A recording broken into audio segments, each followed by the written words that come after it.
Bueno, muy buenas noches con todos. Mi nombre es Ramiro Rodríguez.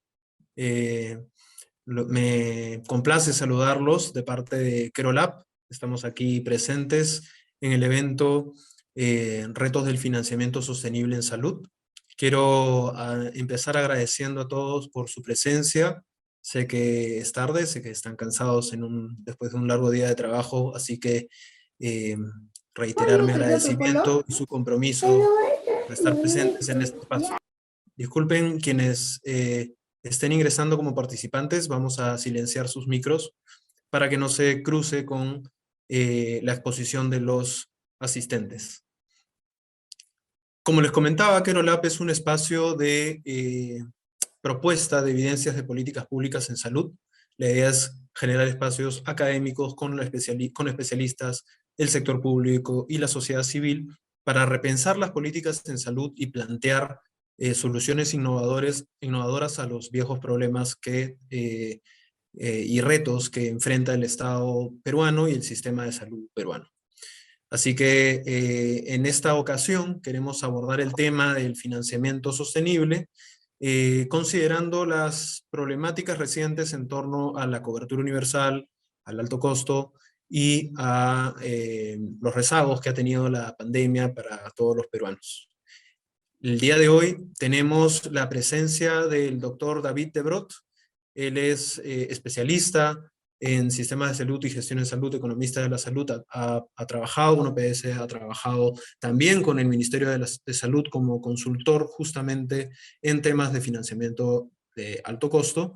Y tenemos también a la doctora Diana Cárdenas. Ella es ex viceministra de Protección Social de Colombia y ha sido también jefa de LADRES en Colombia. Es especialista y consultora en temas de salud y gestión social, y nos van a hacer una primera exposición sobre la problemática, en el caso del doctor de Brot, y luego sobre la experiencia colombiana para poder abordar el tema del financiamiento sostenible de alto costo de parte de Diana Cárdenas. Luego de ello vamos a tener un breve espacio para escuchar sus comentarios, sus principales preguntas, y después queremos tener una especie de taller. Los vamos a dividir en 3 grupos. Cada uno va a responder a un desafío, ¿no? Y la idea es que en esos grupos, con la asistencia del equipo de Kerolab, de Eduardo Ayer, Eduardo Burgos y de Jackie Gin Adriano, podamos ustedes puedan plantearnos, perdón, cuáles son sus principales ideas respecto a cómo podemos abordar este gran reto sobre el financiamiento sostenible de alto costo en el país, para plantearlo en una especie de hoja de ruta, ¿no? De qué podemos hacer en torno a este tema. Luego tendremos una breve sesión plenaria para escuchar los diferentes temas que se han abordado en cada uno de los 3 espacios generados, y finalmente tendremos las palabras de cierre. Sí quería pedirles las disculpas del caso, porque teníamos planificado tener la presencia del doctor Rifat Atún, pero por causas de fuerza mayor él no nos va a poder acompañar el día de hoy, lamentablemente. Pero gracias a Dios el doctor de Brot ha tenido a bien ayudarnos, justamente abordando la principal exposición que vamos a tener en esta noche de parte de Rifat. Sin más, quiero agradecer de nuevo su presencia, pedirles por favor que mantengamos los micrófonos en mute, y por el chat les vamos a compartir una diapositiva en la que ustedes van a poder ingresar, y conforme vayan escuchando la conversación van a poder inscribirse en cada uno de los 3 grupos para que cuando hagamos los breakout rooms, ¿no? Los cierres, la división por salas, ustedes los podamos colocar en las salas con el tema que más les interese conforme esté evolucionando la discusión y las presentaciones de los especialistas. Gracias a todos, y le doy paso a David de Brot para iniciar con la presentación. Buenas noches. Quiero agradecer en primer lugar a los organizadores de la actividad, y quiero pedirles que me confirmen si están viendo el PowerPoint. Se ve, sí. ¿Sí? Ya. Voy a ponerlo ahora en pantalla completa. ¿Ahí está en pantalla completa? ¿Sí? Sí, perfecto, Sí. David. Ya, perfecto. Bueno, como les decía, les agradezco a los organizadores del evento. Lo que voy a compartir ahora con ustedes es en lo fundamental el resultado de un trabajo de consultoría que se realizó en el año 2000 hacia el Ministerio de Salud de Perú, y en mi caso como consultor de la Organización Panamericana de la Salud, de la oficina en ese caso de Perú. Básicamente la idea es abordar el tema del alto costo en Perú y una pincelada, la verdad, respecto de algunas experiencias que en ese momento tuvimos a la vista y que básicamente eran tres. Uno era el modelo uruguayo, el modelo colombiano y el modelo chileno de alto costo, ¿ya?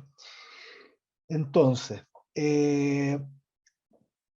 de esa revisión que nosotros hicimos en ese momento, de cómo se aborda en estos tres países la problemática del alto costo, la conclusión, digamos, era que para el caso peruano, y tomando en consideración cómo se había organizado lo que es el esquema de alto costo en Perú, y particularmente FISAL, habían dos esquemas que nos parecían que eran más pertinentes. Uno, el del modelo de financiamiento y provisión público, que se podría representar en la ley Ricardo Soto en Chile, y el modelo de reaseguro contributivo uruguayo, ¿ya?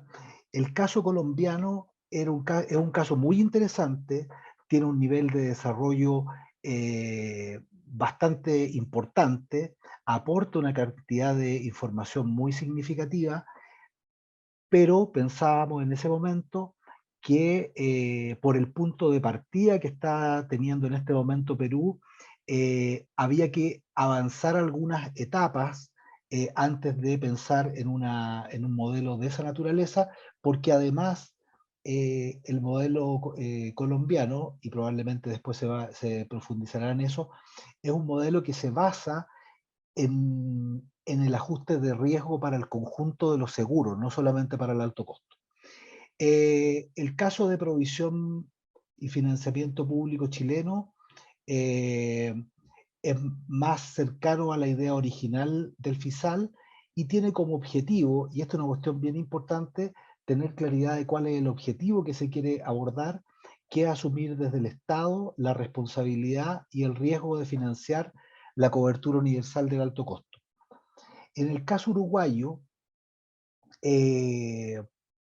la cuestión es distinta, hay un modelo donde existen distintos seguros y estos seguros aportan una prima a un fondo y ese fondo es fundamentalmente el encargado de distribuir el riesgo financiero que tienen esos seguros para evitar lo que es la selección y el descreme en materia del alto costo, ¿ya? Con una particularidad que no siempre se explicita, y es que el Fondo Nacional de Recursos, que es lo que siempre se está mirando para el tema de altos costos en Uruguay, en estricto rigor no es la entidad que está encargada de los muy, muy altos costos o de las enfermedades raras, sino que es otra institución, y el Fondo Nacional de Recursos más bien se encarga, y esto tiene un origen histórico cuando parte en los años 80, en lo que es la alta complejidad y la necesidad de desarrollar la alta complejidad en el sistema uruguayo. ¿Qué diagnóstico hacíamos en ese momento, en el 2020, con la información que teníamos, que era obviamente previa del 2016 al 2018? Fue la data con la que trabajamos. El diagnóstico básicamente era que el FISAL era un modelo que, tal cual estaba concebido en términos conceptuales, era incompleto y era un modelo imperfecto respecto de varias cuestiones. Primero, era un modelo de financiamiento público fiscal, o sea, se financia sobre la base de presupuesto que es aportado por el presupuesto de la nación. No es un fondo contributivo donde se aportan contribuciones sociales, digamos, cotizaciones que provienen del aseguramiento de seguridad social, sino que se inyecta directamente desde el Tesoro Público. La cobertura, en este caso, está acotada a los beneficiarios del SIS, por lo tanto no era universal, y de ahí surgía la necesidad o la intención de universalizarlo. Eh, Aplicaba para efectos de sus coberturas a un subconjunto bastante acotado de enfermedades, y por lo tanto se evaluaba como que era insuficiente en ese sentido, que no se daba cobertura a todas las enfermedades que debía incluir. eh, pero por otro lado, fuera del FISAL, el mismo SIS otorgaba financiamiento parcial a otras enfermedades o procedimientos que requerían gastos de alto costo y que no estaban incluidos en la cobertura del FISAL. En términos de los productos y de los servicios que estaban cubiertos, en términos de los procedimientos médicos, la provisión era pública, preferentemente en prestadores especializados y otros que no son prestadores especializados, y hay un componente creciente de provisión privada que está muy concentrada en lo que es insuficiencia renal crónica, que esa es una particularidad que yo quiero destacar a continuación. Y en el tema de medicamentos y insumos, la característica es que las compras están fuertemente centralizadas por esta institución que es la que hace las compras para el sistema público, que es Senares. Tiene un enfoque de financiamiento, el FISAL, que es uno lo podría considerar de financiamiento hacia las enfermedades y los beneficiarios que son identificados con determinadas enfermedades. Y la característica, y esto es un elemento bien importante, es que una vez que un beneficiario es identificado con una patología, que son las que cubre el FISAL, se cubre o se financia el conjunto del gasto de ese beneficiario. Entonces, en la práctica se financian altos costos, pero también se financian costos, digamos, medios y costos bajos. O sea, cuando uno ve las coberturas transacción por transacción, en rigor, la gran mayoría de las transacciones que hay de cobertura son de bajo costo, ¿ya? No está concentrada realmente en el alto costo. ¿Cuál es la figura si uno tuviese que representarlo en un esquema? Uno en Perú tiene distintos seguros, ¿no es cierto? Tenía un seguro integral, el SIS, ¿no es cierto? Tenía por otra parte un porcentaje de población no asegurada en ese momento. Esta consultoría surge justamente en el marco del decreto de urgencia, creo que era el 17, algo por ahí, ¿no es cierto?, que se planteaba extender la cobertura y incorporar a los no asegurados, incorporarlos al SIS. Yo entiendo que eso a esta altura o se ha completado o está en un proceso avanzado de incorporación. Y por otra parte está E-Salud, que es una institución típica de seguridad social, y otros seguros de Fuerzas Armadas, de la policía, seguros privados, etcétera, en distinta proporción, ¿no es cierto?, de cobertura poblacionales. Y si uno tuviese que ubicar al FISAL en este mapa, ¿no es cierto?, entendiendo de que uno lo que hace en cada uno de los seguros hay bajos costos, costos medios y costos altos, el FISAL está ubicado, en primer lugar, al interior del SIS, o sea, no comparte coberturas, ni riesgo, ni nada con ninguno de los otros seguros, solo opera del interior del SIS y con sus beneficiarios, pero financia altos costos y también costos medios y costos bajos, que era la característica que yo les señalaba. Esto, en los informes de consultoría hay una cantidad enorme de este tipo de tablas. Yo aquí quise poner solamente una para que se entienda bien a qué me refiero. Este es el aplicativo FISAL. El aplicativo FISAL, el aplicativo es el sistema de información que ocupa el FISAL, ¿cierto? cuando los beneficiarios del SIS se atienden en prestadores públicos de mayor complejidad, ¿ya? Hay otros dos aplicativos, que uno es el aplicativo privado y el aplicativo SIS, ¿ya? Que se ocupa, en el caso del aplicativo SIS, es cuando los beneficiarios del SIS se atienden en el alto costo, pero en prestadores públicos de mediana y baja complejidad, y el privado es prácticamente insuficiencia renal crónica en prestadores privados, ¿ya? Aquí estamos con la foto de solamente prestadores de alta complejidad públicos, ¿ya? Y si ustedes se fijan, nosotros aquí tenemos una estadística descriptiva de los gastos. Si ustedes se fijan en la mediana, en el percentil 50, el gasto que está registrado ahí es bajo, o sea, es muy bajo.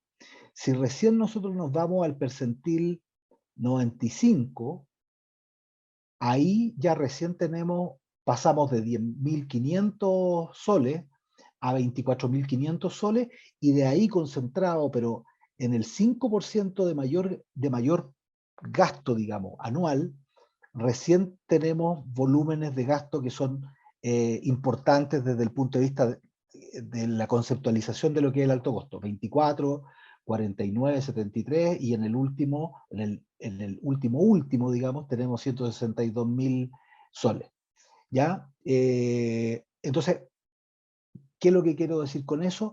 Que incluso al interior del FISAL, porque este es un análisis solo de los beneficiarios del FISAL, la problemática del alto costo en estricto rigor está muy concentrada en un grupo pequeño de los beneficiarios que se están financiando, y por lo tanto de las coberturas que se estaban otorgando, etcétera. Insisto en la foto que teníamos 2016-2018. Yo desconozco si eso ha cambiado en los últimos años, y por lo tanto pido las disculpas si eso es así, pero en ese momento, por lo tanto, esta problemática es muy clara. Hay un porcentaje muy pequeño que es el que concentra lo que uno podría reconocer como alto costo.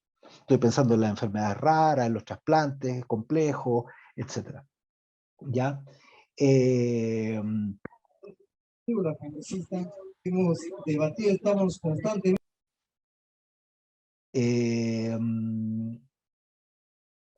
Bueno, y obviamente todo lo que está hacia abajo en términos de costo, la hipótesis, ¿no es cierto?, es que en rigor no es que no debiera ser cubierto. Lo que pasa es que esa es una parte del gasto de esos beneficiarios que debiera ser cubierto por el seguro de primer piso. O sea, el SIS es el que debiera estar encargado de financiar en forma regular esos gastos. Y el FISAL, o la institucionalidad o el fondo que se concentra en el alto costo, realmente otorgar el financiamiento muy focalizado en la problemática que se quiere resolver.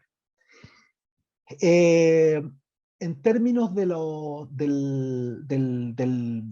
volumen total de actividad, si ustedes se fijan, estos son los problemas que el FISAL cubre, ¿no es cierto? Distintos cánceres, enfermedades raras, etcétera, insuficiencia renal crónica, leucemia, etcétera. Si ustedes se fijan, acá está desde el punto de vista de la cantidad de registros. Los registros son en el fondo transacciones, son actos de cobertura, y por lo tanto eso pueden tener distintos volumen de gastos asociados, son eventos específicos, y acá hasta otro lado tenemos el gasto que ello implica. Si ustedes se fijan, en términos de eventos, lejos la mayor cantidad de eventos son los que están asociados a insuficiencia renal crónica, 91%. Pero desde el punto de vista del gasto, eso de todas maneras representa el volumen mayor de gasto, pero proporcionalmente menor que en términos de la actividad. 61% de todo el gasto del fondo es insuficiencia renal crónica, que, para que se entienda bien, es una categoría que agrupa muchos diagnósticos distintos, ¿ya? Algunos de los cuales efectivamente son de muy alto costo, pero la gran mayoría son de costo medio y costo muy bajo, ¿ya? Y los otros grupos de diagnóstico grandes son leucemia, linfoma y cáncer de mama. Y en eso, justamente, en esos tres que estoy ejemplificando, se cumple la regla, ¿no es cierto?, de que la cantidad de eventos, ¿no es cierto?, es muy inferior a la concentración de eventos en relación a la concentración del gasto, es inversa. En esto uno podría estar hablando de que se cumple esta idea de que estoy focalizado en el alto costo, ¿ya?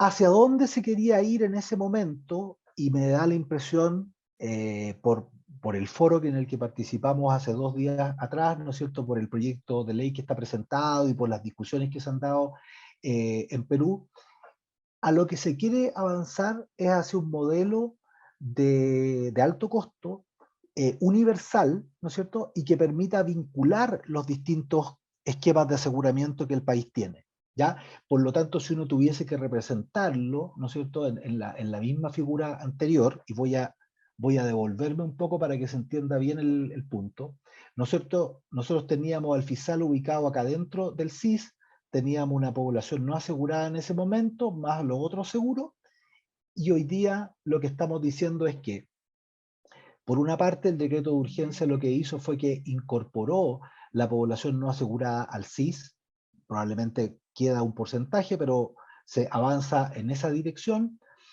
Tenemos a UNESALUD, ¿no es cierto?, tenemos a los demás seguros, que en el marco también del decreto de urgencia se rediscutía la cobertura de los distintos planes, del PEAS, de los complementarios y del plan de alto costo, donde la idea matriz en ese momento, digamos, era ampliar el PEAS, también fortalecer el plan de alto costo, y por lo tanto, esto que está en el medio, que son los planes complementarios, perdían cierta amplitud, digamos. ¿Por qué? Porque se ampliaba el plan básico y por otro lado se fortalecía el plan de alto costo. En ese sentido, la cobertura de los distintos seguros se tendería a ampliar, y el fondo de alto costo o el esquema, este diseño de un mecanismo de alto costo, la idea es que se concentra justamente en este segmento que está arriba y tiende a generar la universalización por un lado, por el lado poblacional, y a mancomunar los fondos y por lo tanto redistribuir el riesgo, digamos, que enfrentan los seguros para atender ese tipo de patología o de procedimientos, medicamentos, etcétera, ¿ya? Esto, a mi juicio, se cumple tanto en un esquema de reaseguro, ¿no es cierto?, en estricto rigor, donde el seguro paga una prima a, a un reaseguro, y ese reaseguro entonces reembolsa cuando hay eventos realmente de alto costo, y también se cumple en un esquema de financiamiento y provisión pública, donde es el Estado el que inyecta recursos a un fondo, y ese fondo es el que provee las prestaciones, los procedimientos, los medicamentos a los distintos seguros. Ya eso lo podemos conversar después en otro momento. Por cierto, el modelo colombiano también hace lo mismo, pero lo hace en el marco de un esquema completo de ajuste de riesgo, que no es el caso que tenemos en Perú. ¿Qué elementos eran los que se señalaban que habían que ir tomando decisiones para poder avanzar? Bueno, habían varios. Primero, qué decisiones respecto de qué modelo abordar, si era un modelo de financiamiento y provisión público o un modelo de reaseguro, qué es lo que iba a financiar ese esquema, si iba a financiar productos, ¿no es cierto?, que son medicamentos, dispositivos, o si eran servicios, ¿no es cierto?, en el caso de los procedimientos médicos, o ambas cosas, ¿ya? ¿Con qué criterios se iban a definir cuáles medicamentos, cuáles dispositivos y cuáles procedimientos? Bueno, ahí entraban todos los temas de priorización sanitaria, de evaluación de tecnología sanitaria, y por lo tanto también de disponibilidad financiera para abordar este conjunto de productos y servicios que se incorporan, tomar decisiones respecto de si la definición del alto costo va a estar dada por un precio, por ejemplo, el precio de un medicamento que se incorpora, o por la acumulación de gasto en determinado periodo para una persona, eh, o la acumulación de gasto en una patología para una persona. Son cosas distintas. Yo en ese sentido le señalaba que el fiscal lo que hacía era acumular el gasto de la persona, pero en todas las patologías que la persona tiene, ¿no es cierto? Dado que tiene una patología que está cubierta por el fiscal. Otro esquema distinto es decir, ok, a esa persona yo cubro solamente lo que es el alto costo vinculado a determinados diagnósticos, y lo demás lo cubre el seguro de primer piso. Si existía un concepto de umbral o no, ¿ya? En el caso, por ejemplo, de Uruguay, en ese momento, lo que nos señalaban era que ellos no tenían en estricto rigor un concepto de umbral, sino que la decisión se tomaba por criterios más bien sanitarios de la incorporación de determinadas tecnologías, a diferencia, por ejemplo, del caso de Chile, donde hay un umbral nacional de alto costo, a partir del cual recién entran las tecnologías a evaluarse. Todas las que están por debajo de ese umbral no se consideran, etc. Y el tema de si esto requiere o no requiere una prima. Obviamente, si el modelo es de reaseguro, supone que existe una prima, que el seguro paga, etc. Pero en el caso de un modelo de financiamiento público, el concepto de prima no está implícito, lo cual no quiere decir que no haya que evaluar cuánto cuesta el otorgar esas prestaciones al conjunto de la población. Y por último, creo que me quedan 2 láminas nada más. Esta fue una discusión que dimos en la segunda etapa de la consultoría, porque en el proceso de discusión que estaba instalado en el ministerio, en esta comisión de arreglos institucionales, que es con la que me tocó de alguna manera interactuar, a mi juicio existía una suerte de, no sé si de confusión, no sé si es el mejor nombre, pero existía un traslape de conceptual entre cosas que uno debiera distinguir claramente. Una cosa es la perspectiva del riesgo desde el punto de vista sanitario. Entonces existía el interés, y probablemente existe ese interés hasta ahora, de avanzar hacia un modelo que permita gestionar el riesgo sanitario de la población, y por lo tanto darle integralidad al manejo de la gestión sanitaria de los casos, todo lo que tiene que ver con la continuidad de la atención, etc. Ese tema a veces se mezcla, porque tiene relación, no es que no tenga relación, tiene relación, pero se mezcla con 2 conceptos que son más bien financieros. Uno es el de gasto catastrófico. Un gasto catastrófico va a estar relacionado muy directamente con la capacidad económica y de ingresos que tengan determinados hogares o determinadas personas, ¿ya? Es un atributo que está muy relacionado con las características socioeconómicas de la población que yo tengo. Hay grupos de población para los cuales el gasto en una enfermedad crónica como hipertensión va a ser catastrófico, no lo van a poder enfrentar, y por lo tanto el Estado o los seguros van a tener que financiarlo. Y para otro grupo de población probablemente llevar la enfermedad crónica no es un gasto catastrófico, lo puede financiar de bolsillo. Ese concepto de gasto catastrófico es muy distinto de la problemática del alto costo, porque el alto costo está entendido desde el punto de vista del sistema sanitario. El sistema sanitario enfrenta altos costos que son pocos eventos que consumen individualmente un conjunto de recursos muy importante que se salen de cualquier distribución, digamos, normal. Y por lo tanto, el problema que enfrentan los seguros, ¿ya?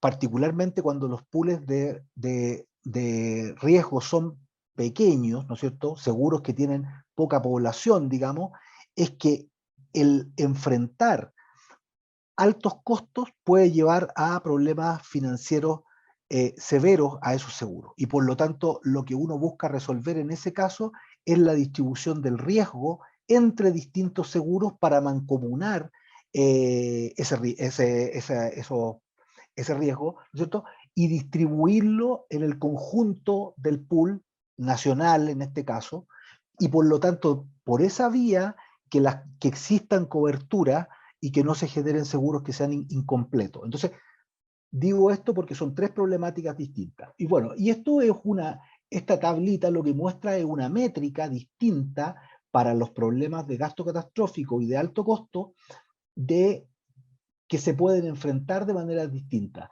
Yo puedo medir esto, cuando ya lo llevo esto a la métrica de cómo medirlo, puedo tener, ¿no es cierto?, una medición de alto costo medido por caso, ¿no es cierto?, o el alto costo medido para una enfermedad en su conjunto, y otras combinaciones, ¿no es cierto?, que ahí están, después las pueden ver con más calma. Y esta es la última lámina, que también respecto del tema de los umbrales, en ese momento, a mi juicio, no existía mucha claridad respecto de cuál era el uso que se quería dar al concepto de umbral. Y en este sentido, es importante comprender bien de dónde viene el origen de esta discusión de los umbrales. Hay una recomendación que hace la Organización Mundial de la Salud en un proyecto específico que se realizó, donde evalúa la situación en múltiples países, en fin, y llega a una recomendación estandarizada para todo el mundo, que dice que si una tecnología dada, ¿no es cierto?, tiene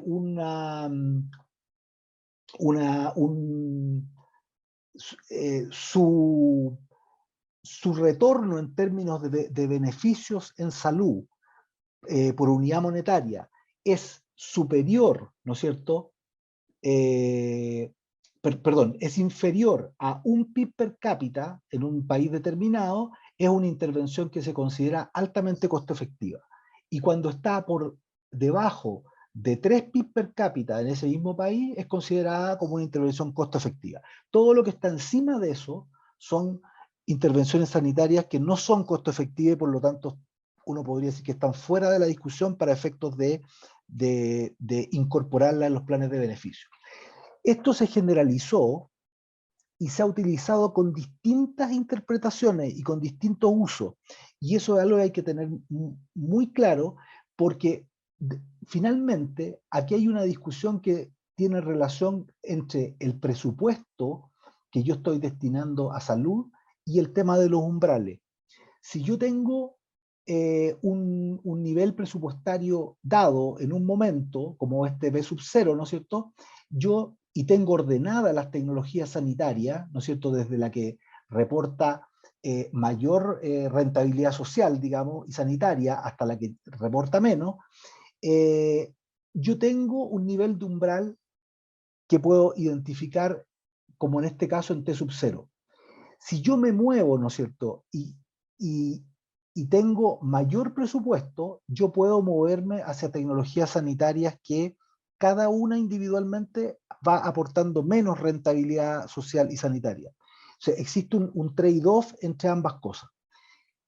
En el caso de Perú, nosotros calculábamos que un PIB per cápita en el año 2019 estaba en torno a 23.200 soles, ¿no es cierto? Y 3 PIB per cápita en torno a los 69.800 soles, ¿ya?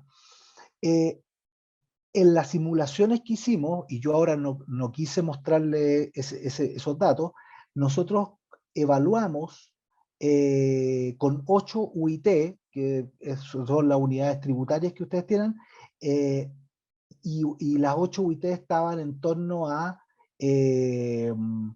34.400 soles. Por lo tanto, es un punto intermedio entre 1 y 3 PIB per cápita que no estaba tan fuera, ¿no es cierto?, de la recomendación internacional, pero que es importante tener claridad de cómo se utiliza y cómo se interpreta en cada caso.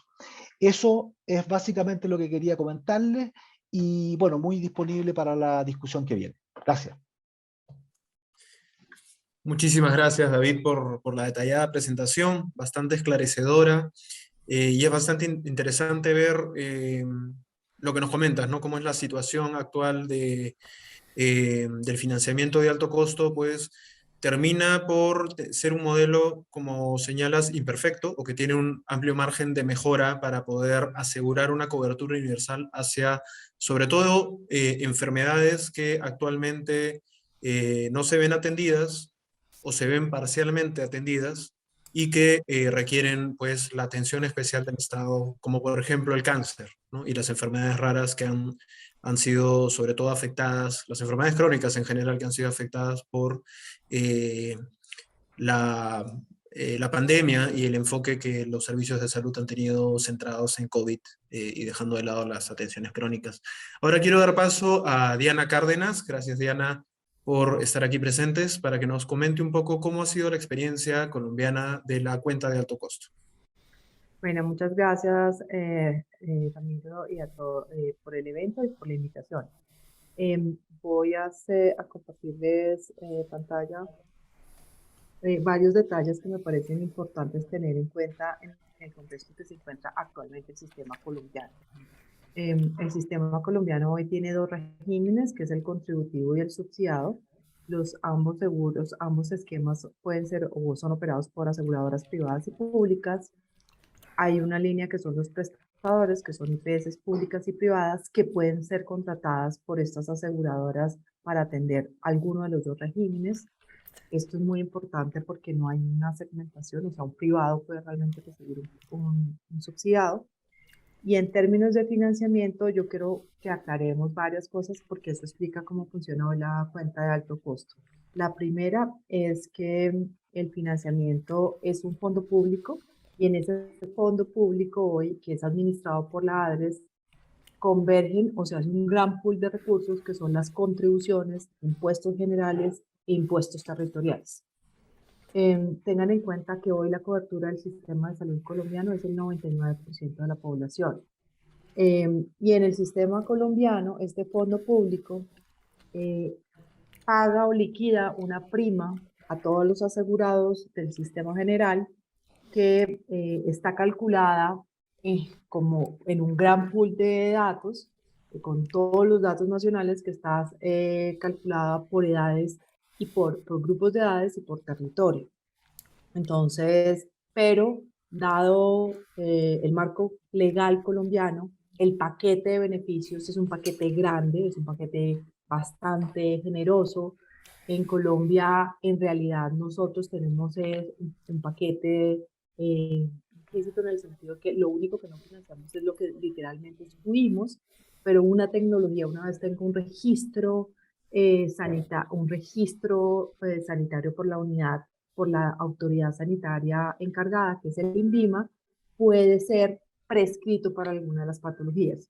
El sistema de salud define a qué precio lo paga, si es una innovación y no la ha financiado con anterioridad, y para eso hemos diseñado unas metodologías donde estamos haciendo evaluaciones de valor terapéutico y superior o inferior para identificar cómo fijamos estos precios o esos valores de referencia que usamos realmente referencia internacional. Este contexto es muy importante porque esto explica por qué la cuenta de alto costo en Colombia es una cuenta que realmente se autogestiona con las EPS y tiene como objetivo redistribuir un monto, un porcentaje de los recursos que se distribuyen en el total del sistema entre las EPS para compensar ¿qué? Para compensar una concentración de pacientes de alto costo, ¿sí? Y entonces, al tener una mayor concentración de pacientes de alto costo, por varias razones puede pasar esto. En Colombia no hay prevalencias en las aseguradoras, hay una libre movilidad, entonces no hay un control sobre cuántos pacientes de alto costo tienen y la prima es nacional, no es una prima por asegurador. Entonces hay diferencias donde el costo puede estar cargado porque hay muchos más pacientes de alto costo en algún en alguna aseguradora y lo que hace realmente la cuenta alto costo es distribuir un monto de recursos entre las aseguradoras. ¿Quiénes administran este seguro o quién administra el costo? La gobernanza o la institucionalidad de la cuenta de alto costo la administran conjuntamente las EPS del contributivo del subsidiado. Ellos tienen que responden como administradores de recursos públicos. Esto es muy importante. En el sistema colombiano hoy se financia todo con el fondo público que administra la ADRES, y ahí es donde no importa qué aportes recibe, siempre se le garantiza a las EPS una prima, y esa prima realmente no difiere por régimen o simplemente es por grupo de edad y por región. Entonces, eso hace que realmente hay como una distribución nacional, y la cuenta de alto costo lo que hace es entre ellas, una vez se distribuyen las UPC, empiezan a compensarse unos recursos. El encargo financiero está a cargo de las EPS. Todas las EPS tienen que pagarle a la administración de la cuenta de alto costo un porcentaje para su administración, pero la junta directiva de la cuenta de alto costo, que es una institución no gubernamental, es de las EPS.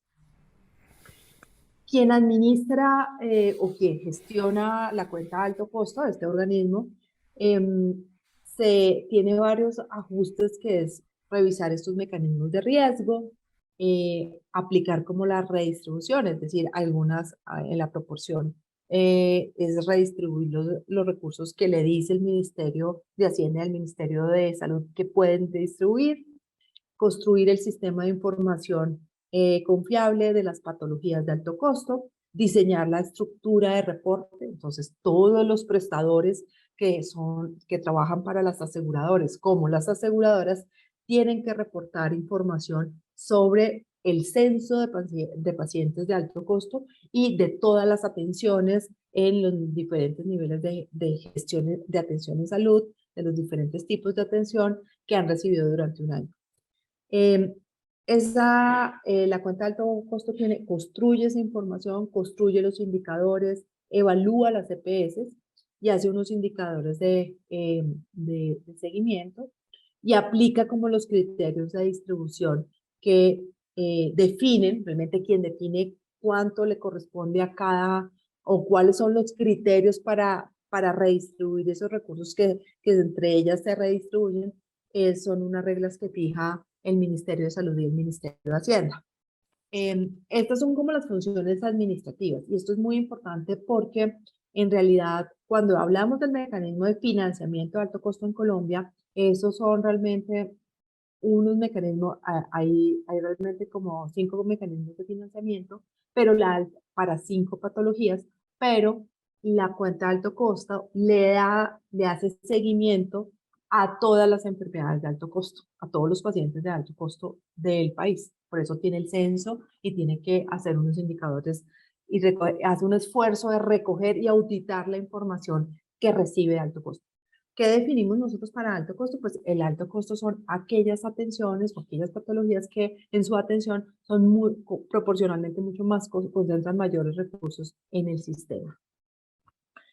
El Ministerio de Salud, entonces, el Ministerio de Salud y Hacienda es el que le dice, oiga, señores, alto costo, ustedes van a distribuir este monto de recursos y el monto de recursos que van a distribuir, ¿cómo lo calculan? Cómo se calculan es de el total de recursos que tiene el sistema, se revisa anualmente cuánto se concentró en esta patología, y después de muchas comparaciones internacionales, máximo ellos redistribuyen. Por ejemplo, el mecanismo que máximo distribuye es el de cáncer, que es el 20%, pero el otro 80% lo dejan tal como está. Entonces, la cuenta de alto costo distribuye máximo un 20%, y los criterios para distribuir esos recursos los fija el Ministerio de Salud y el Ministerio de Hacienda en un acto administrativo. ¿Cuáles son? En general, ellos usan la tasa de prevalencia. Entonces, miremos la tasa de prevalencia entre aseguradoras, cuál fue la incidencia, cuál fue el crecimiento de esos casos y cómo quedó como la distribución final, el costo de atención pues, para cada una, la población del censo y la gestión de resultados. En los últimos, por ejemplo, el último mecanismo que se activó en Colombia o que se empezó a financiar fue el mecanismo de cáncer, y en el mecanismo de cáncer realmente no solamente los criterios de distribución son prevalencias o poblacionales, sino también se incluyen criterios e indicadores de gestión. Entonces, hay unos metas y unos indicadores trazadores, y ese porcentaje, y entonces un porcentaje de esos recursos tiene que aplicarse de acuerdo a esos recursos de la gestión. Los mecanismos que hoy tenemos es enfermedades renales crónicas, cáncer, hemofilia y VIH. Cuando se estima el costo de estas atenciones, de todo lo que consume o gasta el sistema, se incluye desde la atención primaria hasta los resultados de seguimiento y tratamiento, incluso cuidados paliativos. Y en ese mismo sentido, cuando se construyen los indicadores, por ejemplo, de gestión en cáncer, se incluye todo, resultados e indicadores para cada una de las fases de atención de acuerdo de cada patología. La cuenta de alto costo audita esta información y la manda al ministerio. El ministerio igual revisa y toma las decisiones y revisa pues cómo son los criterios de distribución y está actualizando la información. Entonces, la cuenta de alto costo también cumple como unas funciones de gestión y hace un loop en el aseguramiento sobre cómo es el tratamiento de pacientes de alto costo, lo cual es muy útil para el sector salud, para el ministerio, porque realmente es alguien es una agencia que se está encargando de revisar realmente cuáles son los resultados de gestión de estos pacientes de alto costo. Nuevamente, pensando en que estos mecanismos son mecanismos, en estos cuatro se aplica una redistribución de recursos, pero lo que no quiere decir es que, por ejemplo, o lo que quiero explicarles es que en la cuenta de alto costo, de todos modos, le hace seguimiento, por ejemplo, a todo el proceso de atención de todos los pacientes de enfermedades huérfanas. Entonces, aunque solamente en hemofilia es donde hay un mecanismo de reasignación, porque en su momento la prevalencia empezó a ser mucho más alta y empezamos a generar un proceso de compensación dentro de las aseguradoras. Yo dejaría aquí por ahora, pues, y les acompañaría más adelante en las preguntas de las mesas. Gracias. Muchísimas gracias, Diana, por también el detalle de la experiencia colombiana. Interesante el modelo basado en el principio de solidaridad, ¿no? Y de garantizar una cobertura y un acceso, una cobertura financiera universal bajo la cooperación entre los seguros, lo cual sería un modelo interesante a replicar con sus bemoles en nuestro territorio nacional.